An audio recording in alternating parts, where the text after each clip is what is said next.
I woke up feeling like I'd been hit by a truck. My head was pounding, and every muscle in my body ached.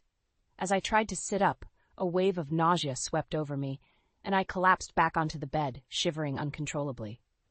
"Elena, get up and clean this mess." Clayton's voice boomed from the living room. "I swear, you're just lazy. Can't even manage simple tasks while I'm at work." I dragged myself out of bed, my legs barely supporting my weight, and stumbled into the living room. Clayton was glaring at me, his eyes narrowed with disgust. The room was a mess, with dirty dishes piled in the sink and laundry scattered across the floor. "I'm sorry," I croaked, my throat raw and scratchy. "I've been feeling really sick." Before I could finish my sentence, Clayton cut me off. "That's no excuse. You're just lazy and unmotivated. I work all day to provide for us, and you can't even keep the house clean." His words stung, but I was too weak to argue. I tried to explain that I had a high fever and could barely stand, but he wasn't listening. He just kept berating me, his voice growing louder and more aggressive with each word. Suddenly, everything started spinning, and I felt myself falling. The last thing I heard was Clayton's voice, distant and distorted, before everything went black. When I came to, I was lying on the couch, a damp cloth on my forehead. Clayton was nowhere to be seen. As I tried to piece together what had happened, the memories came flooding back. The sickness, the mess, the yelling, and then the darkness. It wasn't the first time Clayton had lashed out at me like that. Over the past year, his behavior had become increasingly erratic and abusive. The man I had fallen in love with, kind, caring, and supportive, had been slowly replaced by someone I barely recognized. I thought back to the early days of our relationship when we couldn't get enough of each other.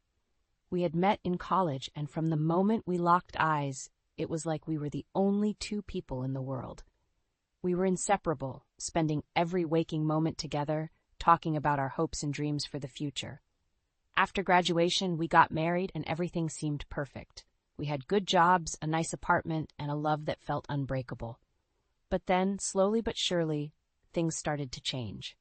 Clayton became more distant, more critical, and more controlling.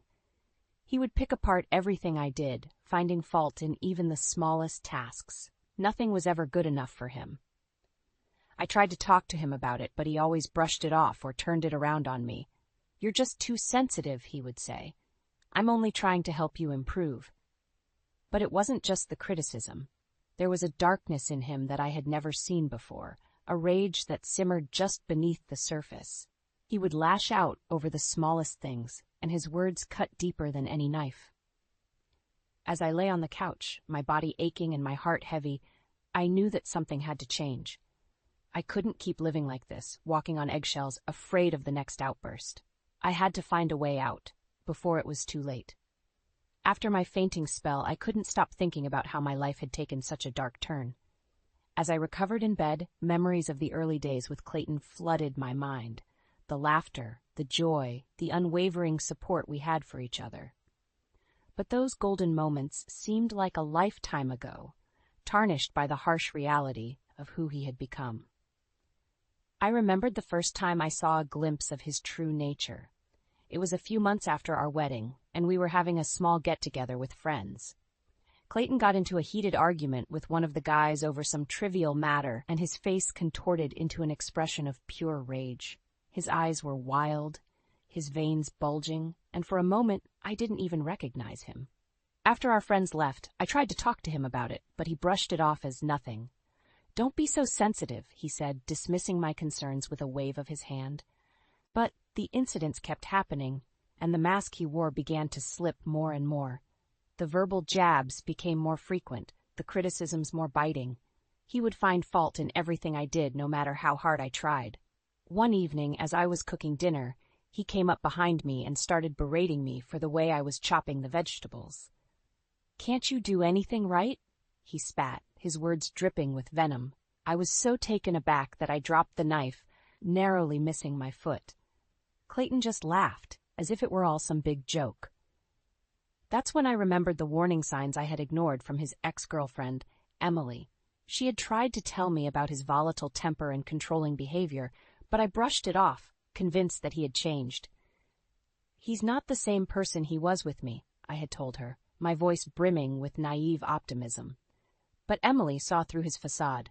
"Believe me, that's just an act," she had cautioned. "The real Clayton will show his true colors eventually." How right she was. As I lay in bed replaying those memories, something inside me shifted. A fire ignited, a determination to take back control of my life. I couldn't continue living in fear, walking on eggshells, waiting for the next outburst. I knew that leaving him wouldn't be easy. Clayton had a way of making me feel small, worthless, as if I couldn't survive without him. But I had to try.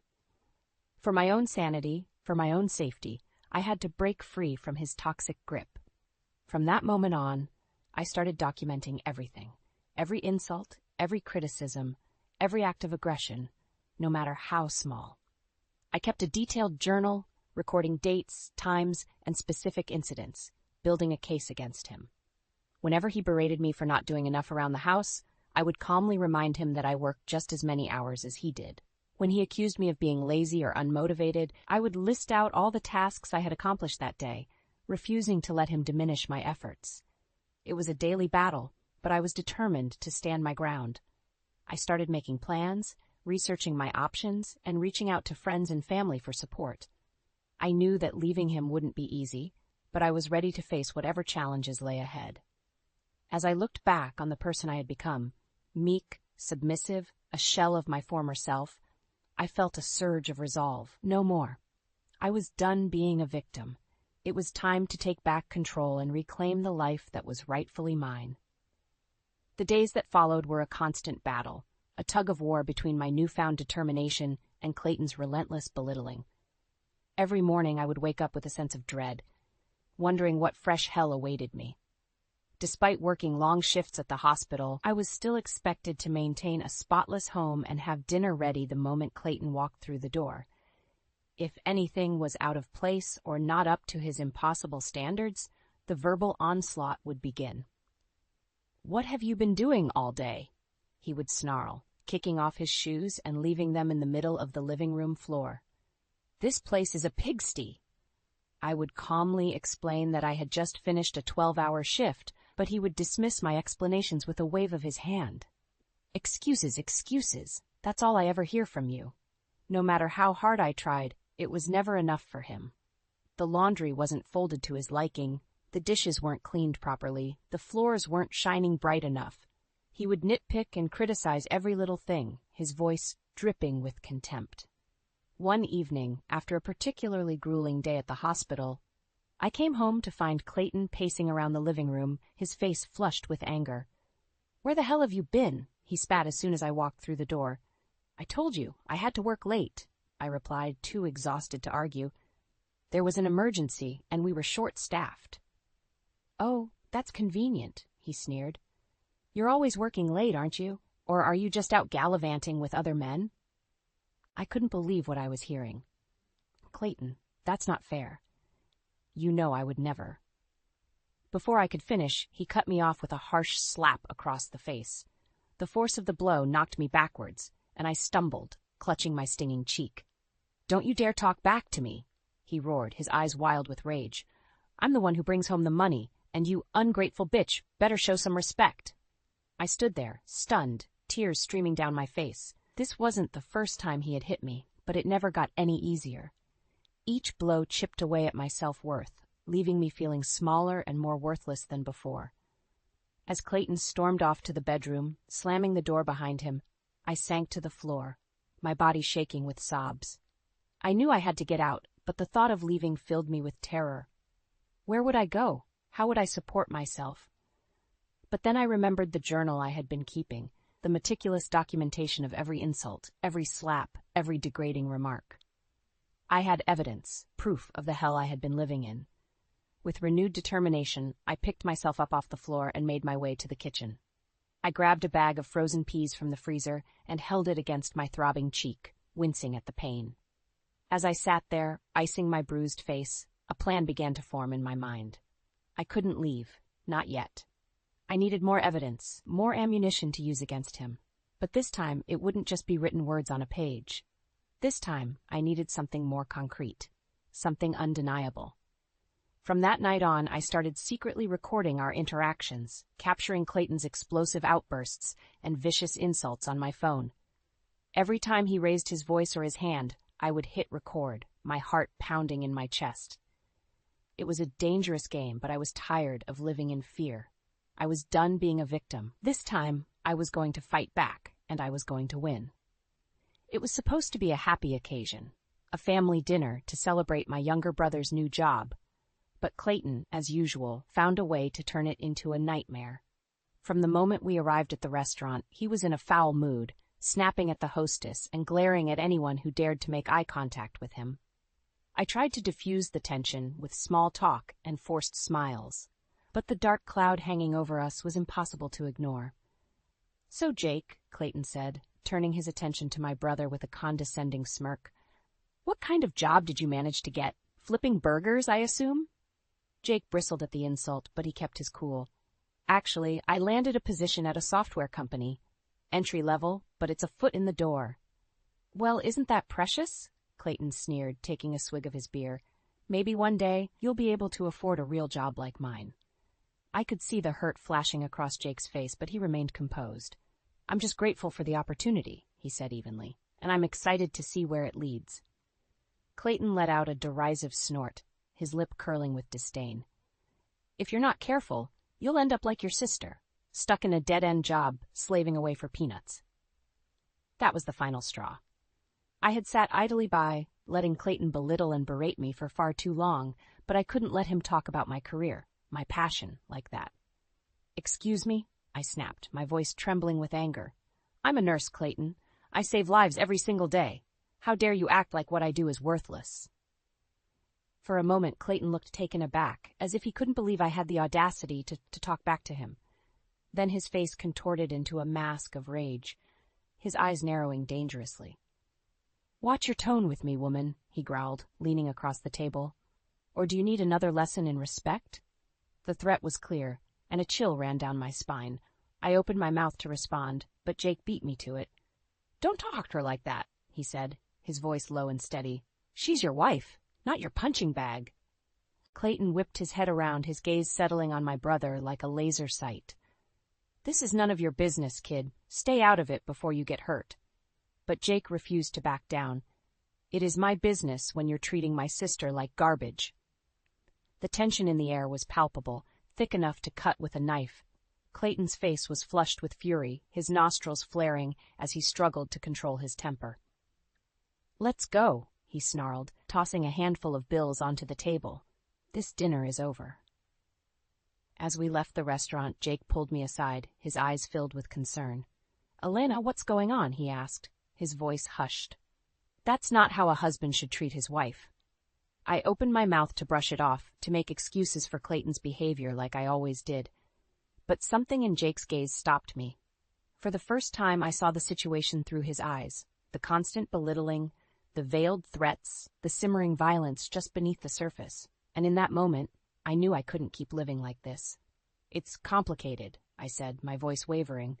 "But I promise I'll explain everything. Just not here." Jake nodded, his jaw set with determination. "Whenever you're ready," he said. "I'm here for you, sis.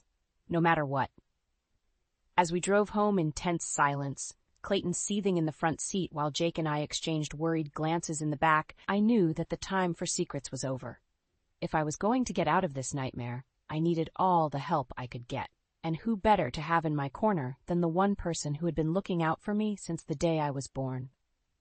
The next few days were a whirlwind of planning and preparation. After the disastrous dinner, I knew I couldn't keep living in fear any longer. It was time to take action. Jake was true to his word, and he became my rock, my unwavering support system. When I finally worked up the courage to tell him the truth about the abuse I had been enduring, he didn't hesitate for a second. "We're going to get you out of this, Elena," he said, his voice steady and determined, "whatever it takes." Together, we hatched a plan. We needed undeniable evidence of Clayton's behavior, something that would hold up in court if it came to that. Audio recordings were a good start, but we needed visuals too. "What if we set up cameras around the house?" Jake suggested. "That way we can capture everything. The insults, the threats, even any physical altercations." The idea made me nervous, but I knew it was our best shot. Clayton was becoming increasingly erratic, his outbursts more frequent and more violent. Who knew how far he might go if left unchecked? We decided to keep things simple. A few discreet cameras in the main living areas, nothing too obvious that might tip Clayton off. Jake handled the technical side, ordering the equipment and setting it up while I was at work. The first few days were nerve-wracking, waiting for something to happen. Every time I heard Clayton's heavy footsteps or raised voice, my heart would start pounding, and I would brace myself for the worst. And then, it happened. I was in the kitchen, cleaning up after dinner, when Clayton stormed in, his face contorted with rage. "What the hell is this?" he snarled, thrusting a crumpled piece of paper in my face. It was the phone bill, with a series of numbers highlighted in bold. "Who have you been calling?" he demanded, his voice low and menacing. "Is it another man? Are you cheating on me?" "Clayton, no, it's nothing like that," I protested, trying to keep my voice steady. "Those are just calls to my brother. You know that." But he wasn't listening. In a flash, his hand lashed out, striking me across the face with such force that I stumbled backwards, clutching my stinging cheek. "Don't lie to me, you ungrateful bitch," he roared, advancing on me like a predator cornering its prey. "I work my ass off to provide for you, and this is how you repay me?" I cowered in the corner, my heart racing as he towered over me, his fists clenched at his sides. For a moment I was certain he was going to hit me again, or worse. But then, just as suddenly as it had started, the rage seemed to drain out of him. He straightened up, smoothing his shirt and running a hand through his hair. "Clean yourself up," he said, his voice eerily calm. "You look pathetic." And with that, he turned on his heel and left the kitchen, leaving me trembling and fighting back tears. Later that night, when I was sure Clayton was asleep, I crept into the living room and checked the camera footage. There it was, captured in high definition. The false accusation, the physical assault, the cruel insults. I felt sick to my stomach watching it unfold, but at the same time a sense of grim satisfaction washed over me. This was the evidence we needed, the smoking gun that would finally bring Clayton's reign of terror to an end. From that moment on, the cameras became my silent guardians, recording every twisted scene as it played out. And with each new incident, my resolve only grew stronger. Clayton had pushed me to my breaking point, but this time, I wasn't going to break. This time, I was going to fight back, and I was going to win. The day had finally come. After weeks of planning and gathering evidence, it was time to confront Clayton and put an end to his abuse once and for all. Jake and I had gone over the plan countless times, making sure every detail was perfect. We would sit Clayton down in the living room, away from potential weapons or breakable objects, and present him with the undeniable proof of his actions. The videos, the audio recordings, the documented instances of physical and emotional assault, we had it all. A damning case against him that not even his silver tongue could talk his way out of. As I waited for Clayton to come home from work, my heart was pounding with a mix of fear, and anticipation. What if he reacted violently? What if he tried to hurt me, or worse, hurt Jake? But I pushed those thoughts aside. We had come too far to back down now. This was my chance to take back control, to break free from the cycle of abuse that had consumed my life for far too long. When Clayton finally walked through the door, I steeled myself, taking a deep breath to steady my nerves. "Clayton, we need to talk," I said, my voice surprisingly calm. He looked at me with a mixture of confusion and annoyance, clearly not expecting the confrontation. "What's this about?" he asked, setting down his briefcase and loosening his tie. "Let's go into the living room," I replied, gesturing for him to follow.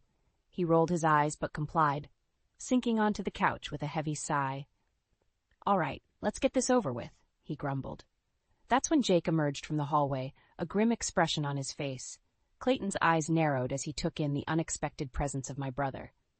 "What's he doing here?" he demanded, his voice taking on an edge of hostility.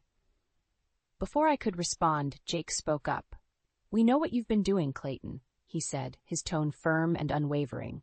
"The abuse, the violence, the control, it all stops now." Clayton's face twisted into a sneer, and he opened his mouth to unleash a torrent of insults and denials. But Jake held up a hand, cutting him off. "Don't bother lying," he said. "We have proof." With a flick of his wrist, Jake pulled up the video footage on his laptop, the screen flickering to life with a montage of Clayton's worst moments, the shouting, the threats, the physical assaults. Clayton's eyes widened as he watched himself lash out, his face contorting with rage with each sickening blow. For a moment he was rendered speechless, his mouth hanging open in disbelief. But the shock quickly gave way to fury. "You've been spying on me?" he roared, leaping to his feet and sending the laptop crashing to the floor. "How dare you, in my own home?" Jake remained calm, unflinching in the face of Clayton's towering rage. "We did what we had to do to protect Elena," he said, his voice steady. "And now it's over. The police are on their way." As if on cue, the sound of sirens pierced the air, growing louder with each passing second. Clayton's eyes darted back and forth, his chest heaving as he realized the trap he had walked into. "You're making a big mistake," he growled, his voice low and menacing. "You won't get away with this." But his threats rang hollow, his bravado crumbling as the flashing lights of the police cars flooded the room. As the officers swarmed in, weapons drawn, I felt a sense of relief wash over me. It was finally happening. The nightmare was coming to an end. Clayton put up a token resistance, spitting vile insults and accusations as the officers wrestled him into handcuffs. But it was too late. The evidence was overwhelming, and for once, his silver tongue couldn't talk his way out of the consequences of his actions. As they led him away, his face twisted with impotent rage, I couldn't help but feel a sense of triumphant satisfaction. For years he had controlled me, beaten me down, made me feel small and worthless. But not anymore. With Clayton's arrest, I had finally reclaimed my power, my freedom, my life. And as I watched his car disappear down the street, I knew that a new chapter was beginning, one where I would never again be a victim. The weeks following Clayton's arrest were a whirlwind of legal proceedings and emotional turmoil. But through it all, I clung to the knowledge that I had finally taken back control of my life. The evidence we had gathered, the videos, the audio recordings, the documented instances of abuse, painted a damning picture that even Clayton's high-priced lawyers couldn't refute. His attempts to discredit me and portray himself as the victim fell flat in the face of such overwhelming proof. As the court dates rolled around, I found myself steeling my nerves, determined to face my tormentor head-on. Jake was by my side every step of the way, a rock of unwavering support. When I took the stand, Clayton's eyes bored into me with a mixture of rage and desperation. His carefully cultivated mask of charm had slipped, revealing the true monster underneath. "You're ruining everything," he snarled as I delivered my testimony, recounting the years of emotional and physical abuse I had endured. "You were nothing before me, and you'll be nothing without me." But his words held no power over me anymore. I met his gaze with a calm, unwavering resolve, my voice steady and strong as I laid bare the truth of our twisted relationship. In the end, the evidence was too overwhelming to ignore. Clayton was slapped with a restraining order, barring him from coming within 1,000 feet of me or my family. The judge also awarded me a substantial divorce settlement, ensuring that I would be able to start fresh without the financial burden of our shared assets weighing me down. As the verdict was read, I allowed myself a small, satisfied smile. Justice had been served, and Clayton's reign of terror was finally over. But the true vindication came in the weeks and months that followed, as the ripple effects of his exposure began to take hold. Word of his arrest and conviction spread like wildfire through his professional circles, and the once charming salesman found himself shunned and ostracized. Clients and colleagues alike wanted nothing to do with a man who had been exposed as a violent abuser. Within weeks, he was unceremoniously fired from his high-paying job, his reputation in tatters. The expensive suits and fancy cars were gone, replaced by a humiliating reality of unemployment and social pariah status. As for me, I found myself embarking on a new chapter, one filled with possibility and promise. With the weight of Clayton's oppression finally lifted, I was free to pursue my dreams and ambitions without fear or limitation. I threw myself into my work at the hospital, channeling my newfound strength and resilience into caring for others. My colleagues remarked on the change in my demeanor, the newfound confidence and determination that radiated from me. And in my personal life, I became an advocate for victims of domestic abuse, sharing my story and offering support to those still trapped in the cycle of violence. I knew firsthand the shame and isolation that came with being a victim, and I was determined to be a beacon of hope for others struggling to find their own path to freedom. As I stood at my kitchen window one morning, sipping a steaming cup of coffee and watching the sunrise, I couldn't help but reflect on how far I had come. The woman I was a year ago, cowering in fear and drowning in self-doubt, felt like a distant memory. In her place stood a survivor, a fighter, a woman who had stared down her demons and emerged victorious. The scars of my past would never fully heal, but they served as a reminder of the strength I had found within myself, a strength that no one, not even Clayton, could ever take away. And as the warm rays of the new day washed over me, I couldn't help but feel a sense of hope and optimism for the future. Whatever challenges lay ahead, I knew that I had the courage and resilience to face them head-on. My nightmare was over, and a new beginning awaited. The sun was just beginning to peek over the horizon, casting a warm, golden glow over the city skyline. As I stood by the window, sipping my morning coffee, I couldn't help but feel a sense of peace wash over me, a feeling that had been all too rare in the past. It had been 6 months since Clayton's arrest and the subsequent legal proceedings that had finally freed me from his toxic grip. 6 months of healing, of rediscovering who I was, without the constant weight of his abuse weighing me down. The journey hadn't been easy, of course. There were still moments when the memories would come flooding back, triggering waves of anxiety and self-doubt. But with the help of a supportive therapist and the unwavering love of my family, I was learning to cope, to process the trauma in a healthy way. And as the days turned into weeks and months, I found myself embracing a newfound sense of strength and resilience. The fragile, broken woman I had once been was slowly giving way to a survivor, a fighter who had stared down her demons and emerged victorious. At work, I channeled that energy into my nursing duties, approaching each patient with a level of empathy and compassion that could only come from someone who had walked through the flames of adversity. My colleagues remarked on the change in my demeanor, the newfound confidence that seemed to radiate from me.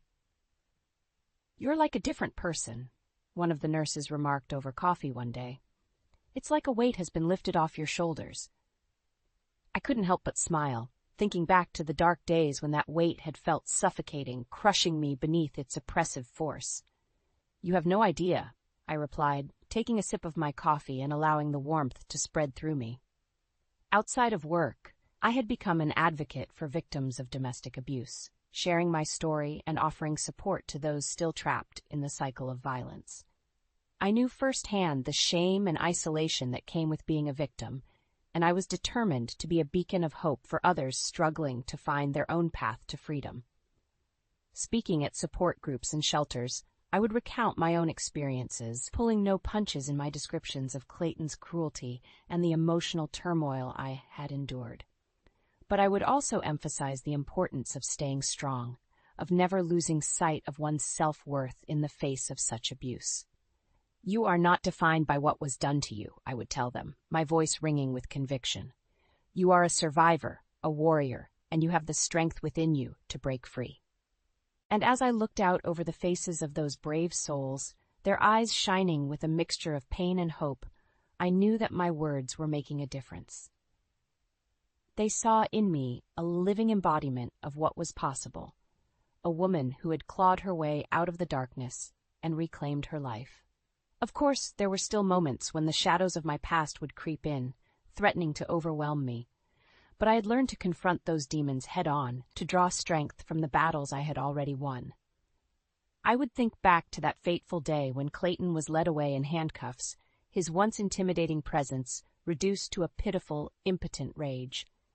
I would remember the sense of triumph that had washed over me, the knowledge that I had finally taken back control of my life. And in those moments I would square my shoulders and lift my chin, letting the memories of my hard-won victory fill me with a renewed sense of determination.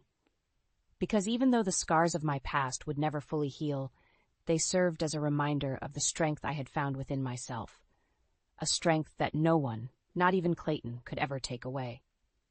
As the sun continued its ascent, bathing the city in a warm, golden hue, I took a deep breath and smiled. A new day was dawning, filled with endless possibilities and the promise of a brighter future. My nightmare was over, and a brand new chapter was just beginning.